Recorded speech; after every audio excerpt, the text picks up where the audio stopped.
అందరికీ పరాభవనామ సంవత్సర శ్రావణ శుక్రవారం శుభాకాంక్షలు తెలియజేస్తూ ఈ యొక్క శ్రావణ శుక్రవారం వ్రతాన్ని ఏ సమయంలో చేయాలి, ఈ యొక్క పూజా విధానము మరి యొక్క ఈ పూజ యొక్క నియమాల గురించి ఈ వీడియోలో మనం తెలుసుకోబోతున్నాం.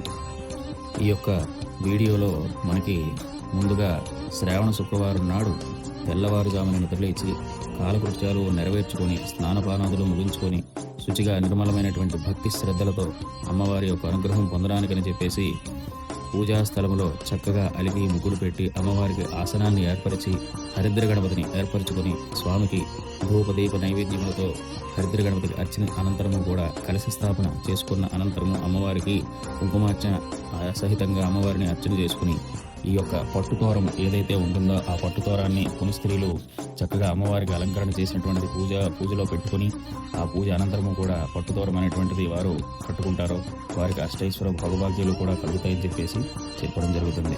అదే ప్రకారంగా ఈ యొక్క శ్రావణ శుక్రవారం నోము అనేటువంటిది ఈ ఆగస్టు 21వ తేదీ శుక్రవారం నాడు వేకువజాము 4 గంటల నుంచి 6 గంటలలోపు అది దానిని బ్రహ్మముహూర్తం అని అంటారు. ఆ సమయంలో ఈ యొక్క వ్రతాన్ని చేసుకున్నట్లయితే అత్యంత వైభవపేతంగా అమ్మవారి యొక్క కరుణా కటాక్షాలు లభిస్తాయని చెప్పేసి శాస్త్రఘోష.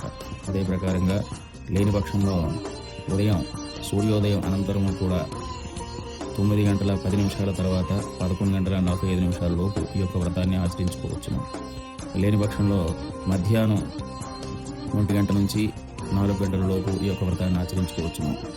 ఈ యొక్క వ్రతాన్ని ఆచరించే విధానంలో చక్కగా భక్తి శ్రద్ధలు అమ్మవారి పట్ల చూపించి చక్కగా అమ్మవారి యొక్క అనుగ్రహం పొందడానికని చెప్పేసి అందరూ కూడా ఈ యొక్క వ్రతాన్ని ఆచరించి అమ్మవారి కరుణా కటాక్షాలు పొందుతారని చెప్పేసి మనస్ఫూర్తిగా కోరుకుంటున్నాం.